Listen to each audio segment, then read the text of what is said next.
gurun Yudea yang sunyi dan terik, jauh dari keramaian kota-kota besar seperti Yerusalem, hidup sebuah komunitas yang sangat tertutup, disiplin, dan penuh ketenangan rohani. Mereka dikenal sebagai kaum Essens, sebuah sekte keagamaan yang berkembang pada masa akhir, periode kedua Bait Suci, sekitar abad kedua sebelum Masehi hingga abad pertama Masehi. Kelompok ini menarik perhatian para sejarawan dan arkeolog karena cara hidup mereka yang sangat asketik, pengabdian total kepada hukum Taurat, serta kedisiplinan komunitas yang luar biasa. Kaum Essenes tidak tinggal di tengah masyarakat umum. Mereka membangun permukiman yang terpisah, tersembunyi di daerah terpencil seperti Qumran, di tepi barat Laut Mati. Di tempat ini, mereka hidup dalam komunitas-komunitas kecil yang sangat teratur dan diatur oleh peraturan internal yang ketat. Setiap aspek kehidupan mereka diatur oleh hukum-hukum komunitas yang bersumber dari pemahaman mereka terhadap kitab suci dan interpretasi spiritual yang mereka yakini sebagai kebenaran tertinggi. Mereka menolak kehidupan duniawi, kekayaan, dan kekuasaan. Sebagai gantinya, mereka mendedikasikan diri sepenuhnya pada kehidupan rohani, kerja keras, dan studi mendalam terhadap kitab suci. Cara hidup mereka sangat disiplin dan ritualistik. Kaum Essenes memulai hari mereka dengan doa, kemudian bekerja secara kolektif dalam ladang, menulis naskah suci, atau tugas-tugas rumah tangga lainnya. Mereka menjalani hidup dengan pola makan sederhana dan seringkali menjalani puasa sebagai bentuk penyucian diri. Kepercayaan mereka terhadap kemurnian spiritual dan kebersihan ritual begitu kuat hingga mereka memiliki aturan khusus mengenai mandi, pakaian, dan hubungan dengan orang luar. Mereka tidak menikah dalam komunitas tertentu dan keanggotaannya sering diperoleh melalui proses inisiasi yang panjang, mencakup masa percobaan dan ujian spiritual. Salah satu peninggalan paling terkenal yang kemungkinan besar berasal dari komunitas Essenes adalah Gulungan Laut Mati. Naskah-naskah kuno ini ditemukan secara tidak sengaja oleh seorang penggembala muda pada tahun 1947 di dalam gua-gua di sekitar Qumran. Sejak saat itu, ribuan fragmen naskah telah ditemukan, termasuk salinan kitab suci Yahudi yang sangat tua, komentar-komentar religius, serta dokumen hukum dan liturgi yang menggambarkan keyakinan dan struktur komunitas Essenes. Melalui teks-teks ini, dunia modern dapat mengintip ke dalam kehidupan spiritual dan sosial dari sebuah kelompok yang hidup dengan cita-cita kemurnian dan kesetiaan total kepada Tuhan. Kaum Essenes hidup dalam harapan akan kedatangan dua sosok Mesias, satu Mesias imam dan satu Mesias raja. Keyakinan ini mencerminkan pandangan dualistik mereka terhadap dunia, yaitu pertempuran abadi antara terang dan gelap, kebenaran dan kebatilan. Mereka percaya bahwa mereka adalah anak-anak terang yang dipanggil untuk memisahkan diri dari kejahatan dunia dan menanti dengan sabar datangnya pemerintahan ilahi yang akan membebaskan mereka. Meskipun komunitas Essenes akhirnya lenyap dari sejarah, warisan mereka tetap hidup melalui naskah-naskah Laut Mati yang memberikan wawasan penting tentang dunia Yahudi pada zaman Yesus dari Nazaret. Gaya hidup mereka yang menolak kompromi terhadap dunia, komitmen terhadap hukum ilahi, serta keberanian mereka untuk hidup sesuai keyakinan di tengah kesepian padang gurun telah menjadi sumber perenungan bagi banyak kalangan, baik ilmuwan maupun pencari spiritual di masa kini. Selain gaya hidup mereka yang sangat asketik dan komunitas yang tertutup, kaum Essenes juga memiliki sistem pendidikan dan pelatihan spiritual yang terstruktur dengan sangat rapi. Setiap anggota baru yang ingin bergabung harus melalui masa percobaan selama 1 tahun. Selama periode ini, mereka diawasi dengan ketat dan tidak diperbolehkan mengambil bagian penuh dalam kegiatan komunitas. Setelah masa percobaan ini, jika dianggap layak secara moral dan spiritual, mereka diizinkan untuk mengikuti ritual perjanjian dan menjadi anggota penuh setelah menjalani tahun kedua. Proses ini mencerminkan betapa pentingnya kesucian, kedisiplinan, dan komitmen total dalam komunitas Essenes. Kaum Essenes juga sangat terkenal karena kehidupan komunal mereka. Semua harta milik pribadi diserahkan kepada komunitas dan setiap orang hidup dengan prinsip kesetaraan dan pelayanan timbal balik. Tidak ada sistem kepemilikan pribadi atau pengejaran keuntungan materi. Apa yang dimiliki satu orang, dimiliki oleh semua. Sistem ini menghapuskan kesenjangan sosial dan memupuk rasa persaudaraan yang kuat. Makan dilakukan bersama dalam keheningan dan diiringi doa, sebagai bentuk penghormatan terhadap karunia ilahi. Semuanya dilakukan dengan penuh kesadaran spiritual, seakan-akan setiap tindakan memiliki nilai kekekalan.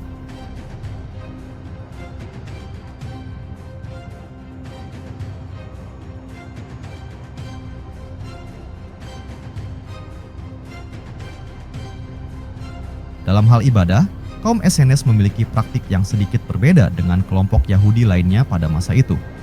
Mereka menolak otoritas keimaman Bait Suci di Yerusalem yang menurut mereka telah tercemar oleh korupsi dan kompromi politik. Sebagai gantinya, mereka membentuk struktur kepemimpinan sendiri yang terdiri dari imam-imam suci dan tetua-tetua yang sangat dihormati. Mereka menyusun kalender ritual yang berbeda dari kalender resmi Bait Suci, yang menyebabkan perbedaan dalam waktu perayaan hari-hari suci. Perbedaan ini memperkuat posisi mereka sebagai kelompok yang benar-benar terpisah dan independen secara spiritual. Salah satu dokumen penting yang ditemukan di antara gulungan laut mati adalah dokumen komunitas, atau dikenal juga sebagai manual disiplin. Teks ini mengatur dengan rinci kehidupan moral, aturan komunitas, tata tertib ibadah, hingga sistem hukuman bagi pelanggaran internal. Pelanggaran terhadap aturan, bahkan yang kecil, seperti berbicara saat makan atau menunjukkan sikap tidak hormat terhadap sesama anggota, dapat berujung pada pengucilan sementara atau bahkan pengusiran permanen. Ini menunjukkan betapa seriusnya mereka dalam menjaga kesucian komunitas sebagai cerminan dari umat pilihan Tuhan. Dalam pandangan kaum Essenes, dunia ini berada dalam konflik besar antara kekuatan terang dan kekuatan gelap.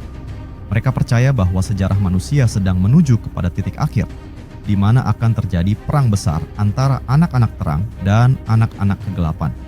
Mereka tidak hanya mempersiapkan diri secara spiritual untuk menghadapi peristiwa ini, tetapi juga mempersiapkan peralatan perang dan strategi seperti yang dijelaskan dalam teks perang anak-anak terang melawan anak-anak kegelapan.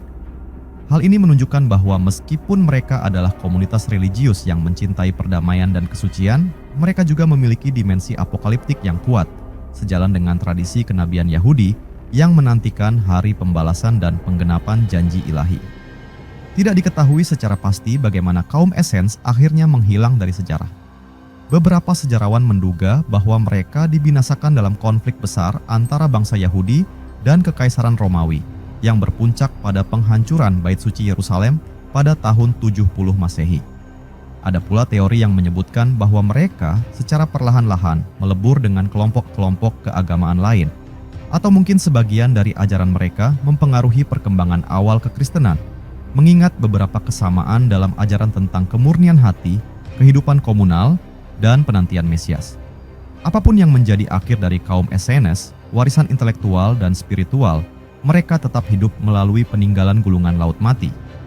Teks-teks ini tidak hanya penting bagi studi keagamaan dan sejarah Yahudi, tetapi juga memberikan konteks penting bagi pemahaman terhadap lingkungan religius, tempat Yesus dari Nazaret dan murid-muridnya hidup dan mengajar. Kesetiaan kaum Essenes terhadap hukum ilahi, komitmen terhadap kesucian hidup, serta pengabdian penuh terhadap kebenaran spiritual tetap menjadi sumber inspirasi yang tidak ternilai bagi generasi masa kini. Selain aspek kehidupan spiritual dan hukum yang begitu ketat, kaum Essenes juga sangat menaruh perhatian terhadap pengetahuan dan penulisan. Mereka adalah kaum terpelajar yang menjunjung tinggi pentingnya menyalin, mempelajari, dan menafsirkan kitab suci. Di komunitas seperti Qumran, mereka mendirikan ruang-ruang khusus untuk menyalin gulungan kitab dan teks-teks keagamaan lain. Di ruang-ruang ini, para juru tulis bekerja dalam keheningan, dengan disiplin tinggi, dan menggunakan bahan-bahan yang sangat berharga seperti kulit binatang yang telah diproses dengan hati-hati. Proses penyalinan dilakukan dengan ketelitian yang sangat ekstrim. Satu kesalahan kecil pun dapat menyebabkan seluruh gulungan dianggap tidak sah. Ini menunjukkan betapa dalamnya penghormatan mereka terhadap firman Tuhan. Tidak hanya menyalin, mereka juga menulis komentar, tafsir, dan petunjuk moral berdasarkan kitab suci. Karya-karya ini, yang dikenal sebagai pesyarim, memberikan interpretasi simbolik dan aktual terhadap peristiwa-peristiwa sejarah, sekaligus menunjukkan bagaimana kaum Essenes melihat dunia melalui lensa nubuat dan pengharapan eskatologis. Salah satu aspek menarik dari komunitas Essenes adalah cara mereka memandang waktu. Mereka tidak sekadar hidup dari hari ke hari, melainkan menjalani hidup mereka dalam kerangka besar sejarah ilahi. Mereka percaya bahwa segala sesuatu telah ditentukan oleh Tuhan, dan bahwa mereka sedang hidup pada masa akhir zaman. Hal ini memberi makna yang mendalam pada setiap tindakan mereka, sekecil apapun itu. Menjaga kemurnian diri, menjalani puasa, mematuhi hukum komunitas. Semuanya dilakukan dengan keyakinan bahwa mereka sedang mempersiapkan diri untuk memasuki kerajaan Tuhan yang akan datang. Pandangan ini memperkuat kesungguhan hidup mereka dan menanamkan rasa tujuan yang tidak tergoyahkan.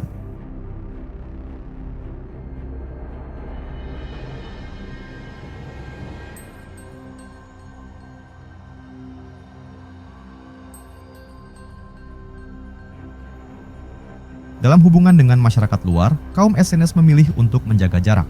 Mereka menghindari keterlibatan dalam urusan politik, perdagangan, bahkan dalam ibadah umum di bait suci.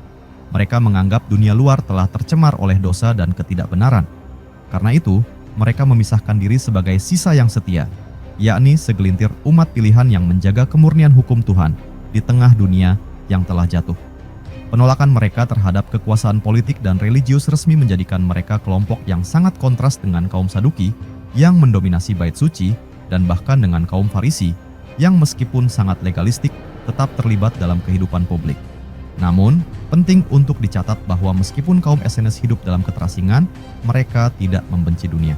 Mereka mencintai ciptaan Tuhan, mendoakan orang-orang berdosa, dan berharap pada hari ketika seluruh umat akan kembali kepada hukum yang benar. Keheningan mereka bukan karena kebencian, tetapi karena kesadaran bahwa untuk menjadi terang, seseorang harus memisahkan diri dari kegelapan.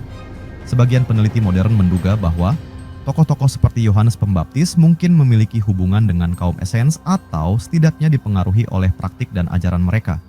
Gaya hidup Yohanes yang menyendiri, hidup di padang gurun, menyerukan pertobatan, dan membaptis sebagai lambang penyucian, sangat serupa dengan semangat kaum SNS yang menjunjung tinggi pembersihan ritual dan pembaruan moral. Gulungan Laut Mati, yang kemungkinan besar merupakan hasil karya para juru tulis SNS, menjadi jendela luar biasa ke dalam dunia mereka. Melalui naskah-naskah tersebut, kita tidak hanya menemukan dokumen religius, tetapi juga pemikiran filosofis, panduan etika, aturan sosial, dan refleksi spiritual yang mendalam. Naskah-naskah ini telah memperluas pemahaman kita tentang agama Yahudi pada masa Second Temple dan memberikan fondasi penting untuk memahami latar belakang dari munculnya berbagai gerakan religius di Timur Tengah kuno, termasuk awal mula kekristenan. Hingga hari ini, misteri dan kekhususan kaum SNS terus menarik perhatian para ilmuwan, teolog, dan pencari spiritual. Meskipun suara mereka telah lama senyap di padang gurun Yudea, warisan pemikiran dan kesalehan mereka terus bergema melalui kata-kata yang ditinggalkan di gulungan-gulungan kuno yang ditemukan dalam gua-gua sunyi di tepi Laut Mati. Mereka adalah bukti bahwa di tengah kekacauan sejarah dan tekanan dari kekuasaan duniawi, selalu ada jiwa-jiwa yang memilih hidup dalam kebenaran, kesunyian, dan kesetiaan yang tak tergoyahkan kepada Tuhan. Di balik kehidupan yang tampak sunyi dan jauh dari hiruk-pikuk dunia, kaum SNS membangun sebuah tatanan masyarakat kecil yang sangat kompleks dan terorganisir. Mereka memiliki struktur sosial internal yang bersifat hierarkis, namun tetap berdasarkan kesalehan dan kepatuhan terhadap hukum komunitas. Pemimpin tertinggi mereka biasanya adalah seorang imam yang dianggap paling murni dan bijaksana dalam hal rohani, dibantu oleh dewan tetua yang terdiri dari 12 pria suci dan 3 imam, mencerminkan pola simbolis yang sangat penting dalam tradisi Yahudi. Rapat-rapat komunitas dilakukan secara berkala, di mana seluruh anggota berkumpul untuk membahas hukum, membaca kitab suci, dan memperbaharui komitmen mereka terhadap perjanjian komunitas. Mereka menyebut diri mereka sebagai anak-anak terang, dan meyakini bahwa mereka sedang mempersiapkan jalan bagi datangnya kerajaan Tuhan. Di dalam rapat-rapat tersebut, tidak hanya dibahas urusan spiritual, tetapi juga diputuskan berbagai hal praktis seperti pembagian kerja, sanksi terhadap pelanggaran, dan penyusunan kegiatan ke depan. Kegiatan ini menunjukkan bahwa kaum SNS tidak hidup secara sembarangan, melainkan menjalani sebuah kehidupan kolektif yang penuh disiplin dan aturan. Dari sisi kesehatan dan pola hidup, mereka dikenal sangat menjaga kebersihan dan keseimbangan tubuh. Meskipun hidup dalam kondisi geografis yang keras dan terbatas, mereka menjaga standar hidup yang bersih. Mereka mempraktikkan ritual mandi suci secara rutin, seringkali lebih dari sekali dalam sehari, menggunakan kolam-kolam khusus atau mikveh yang dibangun di dekat permukiman mereka. Ini bukan sekadar kebersihan jasmani, melainkan simbol penyucian rohani yang melekat dalam setiap aspek kehidupan mereka. Mereka juga menjaga pola makan yang sederhana dan terkendali.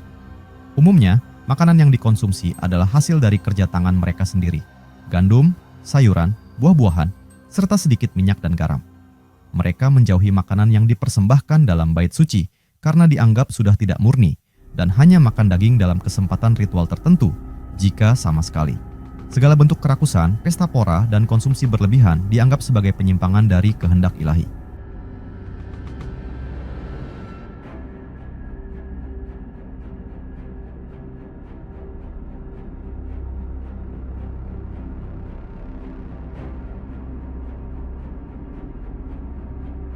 Dalam konteks hubungan mereka dengan waktu, kaum Essenes memiliki kalender sendiri yang disebut sebagai kalender matahari, berbeda dengan kalender lunar yang digunakan oleh mayoritas orang Yahudi pada masa itu. Perbedaan ini bukan hanya soal penanggalan, tetapi mencerminkan keyakinan teologis mereka bahwa kalender resmi telah disesatkan oleh pihak-pihak yang tidak murni. Dalam kalender mereka, setiap tahun terdiri dari 364 hari, terbagi dalam 4 musim, masing-masing dengan panjang yang sama. Ini memungkinkan mereka merayakan hari-hari raya secara tetap dan teratur, tanpa adanya perubahan tanggal setiap tahun, yang mereka yakini mencerminkan keteraturan ciptaan Tuhan. Selain itu, kaum Essenes memiliki perhatian khusus terhadap konsep waktu akhir dan penghakiman terakhir. Mereka percaya bahwa sejarah akan berakhir dalam suatu perang kosmis besar, di mana anak-anak terang akan bertempur melawan anak-anak kegelapan. Dalam teks perang anak-anak terang melawan anak-anak kegelapan, mereka bahkan menjelaskan taktik, struktur pasukan, dan atribut senjata rohani yang akan digunakan dalam pertempuran ini. Meskipun tampaknya simbolis, teks ini mencerminkan ketegangan spiritual yang mendalam serta kesiapsiagaan komunitas dalam menghadapi puncak sejarah ilahi. Warisan kaum Essenes yang tersembunyi selama hampir 2000 tahun baru terbuka ketika seorang penggembala muda secara tidak sengaja menemukan sebuah gua di dekat Qumran pada tahun 1947. Penemuan ini membuka jalan bagi penggalian arkeologis yang menghasilkan lebih dari 900 manuskrip, termasuk salinan tertua dari kitab-kitab Perjanjian Lama, teks-teks hukum, komentar teologis, serta dokumen komunitas yang tak ternilai harganya. Keberadaan gulungan-gulungan ini bukan hanya membuktikan tingginya literasi dan dedikasi kaum Essenes terhadap teks suci, tetapi juga menunjukkan bahwa di sudut-sudut terpencil dunia kuno, terdapat komunitas-komunitas yang dengan tekun menjaga warisan iman dan pengetahuan di tengah kegelapan zaman. Kaum Essenes mungkin telah hilang secara fisik dari dunia, tetapi semangat mereka tetap hidup dalam lembaran-lembaran naskah kuno, dalam kisah-kisah sejarah, dan dalam pencarian manusia akan kesucian, kedamaian, dan kebenaran sejati. Mereka adalah cermin dari sebuah keberanian untuk hidup melawan arus, untuk percaya kepada janji yang belum terlihat, dan untuk mengabdikan diri sepenuhnya kepada sesuatu yang lebih besar dari dunia ini. Dalam pengamatan mendalam terhadap kehidupan dan kepercayaan kaum Essenes, menjadi semakin jelas bahwa komunitas ini tidak hanya merupakan kelompok keagamaan biasa, tetapi sebuah tatanan spiritual yang terlahir dari kekecewaan mendalam terhadap kondisi moral dan religius pada masa itu. Mereka melihat dunia sekelilingnya, khususnya Yerusalem dan kepemimpinan keagamaan resmi, sebagai sesuatu yang telah menyimpang jauh dari hukum Tuhan.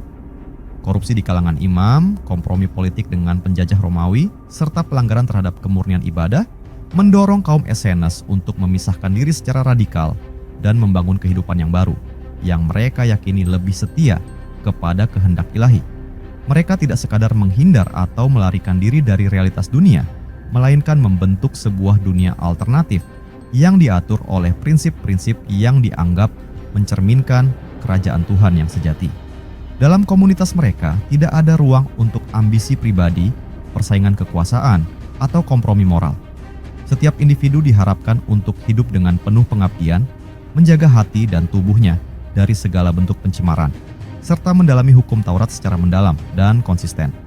Tidak ada toleransi bagi penyimpangan, karena komunitas ini dibangun di atas fondasi kemurnian, ketaatan, dan penantian akan pemulihan yang akan datang. Salah satu aspek yang sangat menarik dari komunitas ini adalah bagaimana mereka memandang waktu bukan sebagai aliran kronologis biasa, melainkan sebagai medan pertempuran spiritual. Segala peristiwa, baik besar maupun kecil, dipahami dalam kerangka dualistik antara terang dan gelap. Kaum Essenes percaya bahwa mereka hidup di tengah-tengah zaman kegelapan, namun mereka juga percaya bahwa fajar terang akan segera tiba. Harapan akan datangnya Mesias bukanlah harapan yang samar-samar, melainkan keyakinan yang pasti, tertulis dalam teks-teks mereka dan tercermin dalam setiap tindakan mereka. Mereka menantikan dua sosok penyelamat yang akan datang. Seorang Mesias dari garis keturunan Daud yang akan bertindak sebagai raja, dan seorang Mesias dari garis Harun yang akan bertindak sebagai imam. Keduanya akan bekerja bersama untuk memulihkan Israel, menyucikan kembali bait suci, dan memerintah dunia dengan keadilan ilahi. Selama masa penantian ini, kaum SNS melihat diri mereka sebagai umat sisa, kelompok kecil yang setia, dan dipilih untuk mempertahankan hukum dan kesucian sampai waktu pemulihan tiba.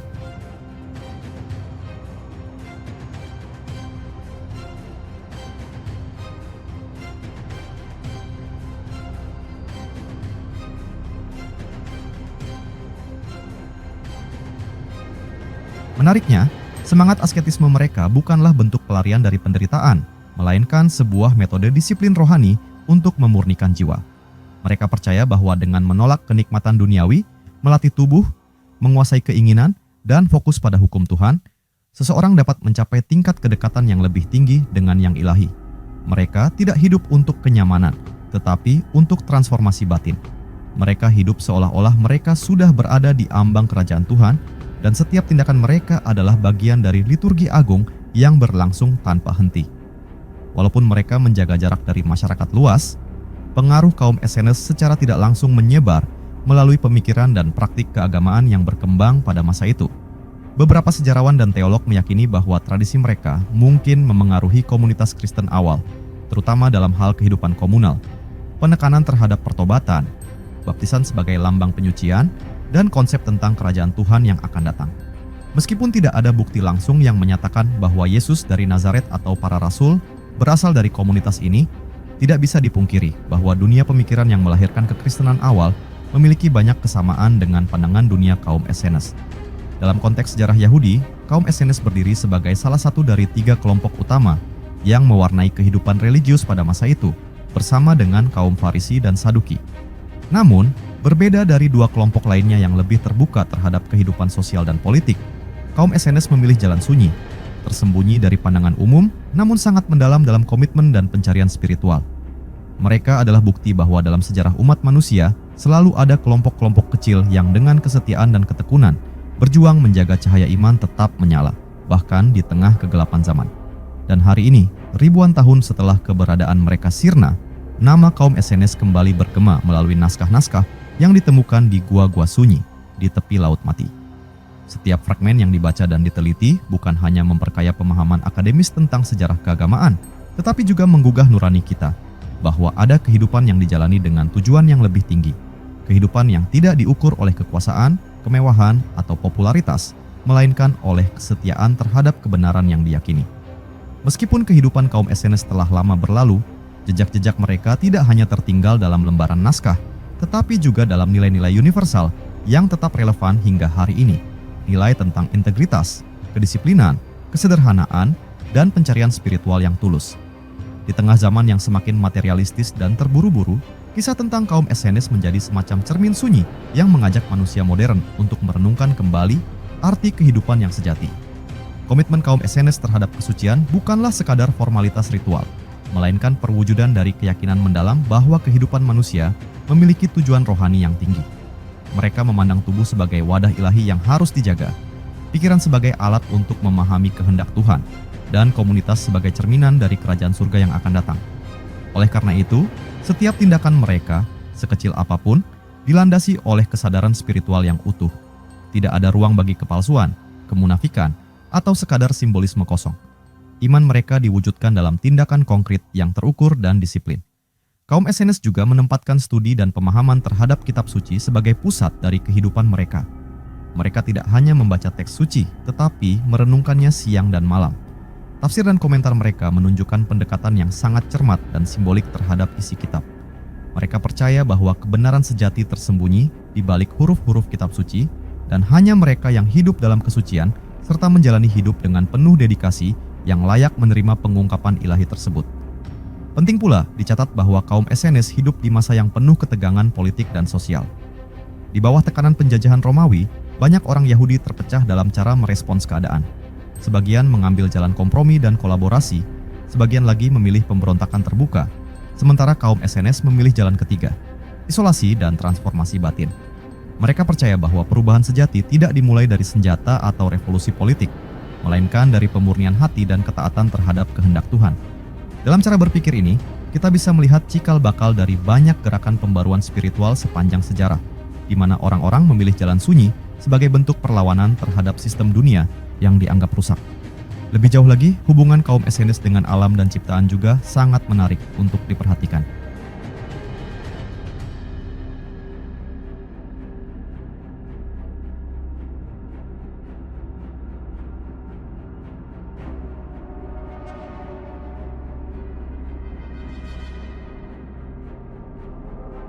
Mereka menghormati ritme alam, memahami musim, menghargai tanah yang mereka garap, dan memperlakukan setiap makhluk hidup sebagai bagian dari tatanan ilahi.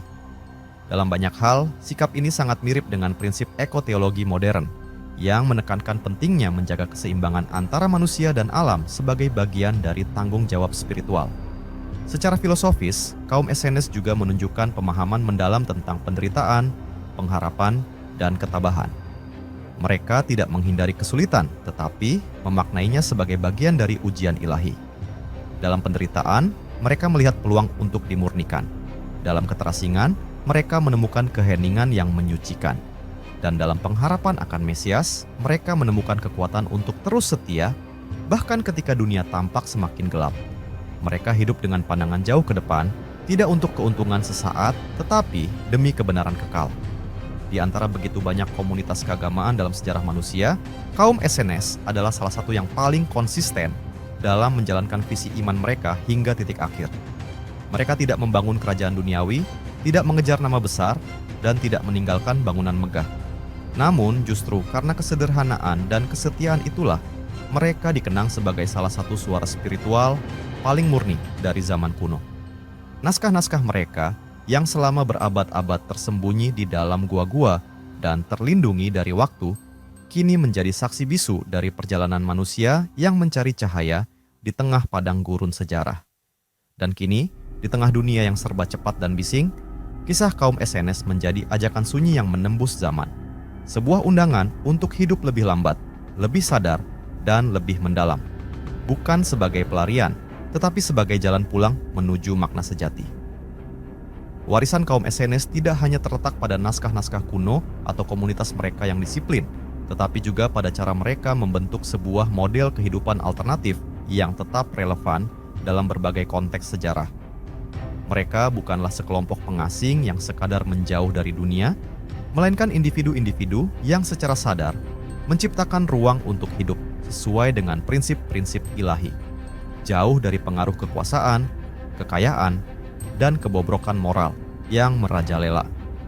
Dalam struktur kehidupan sehari-hari, mereka menunjukkan bahwa keberadaan komunitas religius yang harmonis dan stabil dapat terwujud bukan melalui sistem otoriter, tetapi melalui komitmen bersama terhadap nilai-nilai rohani. Ketaatan terhadap hukum komunitas bukan bersifat paksaan, melainkan lahir dari kesadaran bahwa setiap aturan merupakan cerminan dari kehendak Tuhan yang lebih tinggi. Rasa tanggung jawab terhadap sesama sangat besar, karena kaum Essenes percaya bahwa keselamatan seseorang tidak bisa dipisahkan dari keselamatan komunitasnya. Pengaruh pemikiran Essenes secara tidak langsung juga tampak dalam berbagai gerakan keagamaan setelahnya. Dalam kekristenan awal, misalnya, praktik kehidupan bersama, pemisahan dari dunia, kesederhanaan, serta pengharapan akan kedatangan Mesias, sangat mirip dengan pola hidup Essenes. Para rasul dan murid Yesus juga kerap digambarkan hidup dalam kesatuan yang erat, saling berbagi, dan menjauhi dunia. Meskipun tidak ada bukti yang menyatakan bahwa kaum Essenes secara langsung terlibat dalam pembentukan komunitas Kristen, atmosfer religius pada masa itu tidak bisa dilepaskan dari pengaruh sekte-sekte seperti mereka.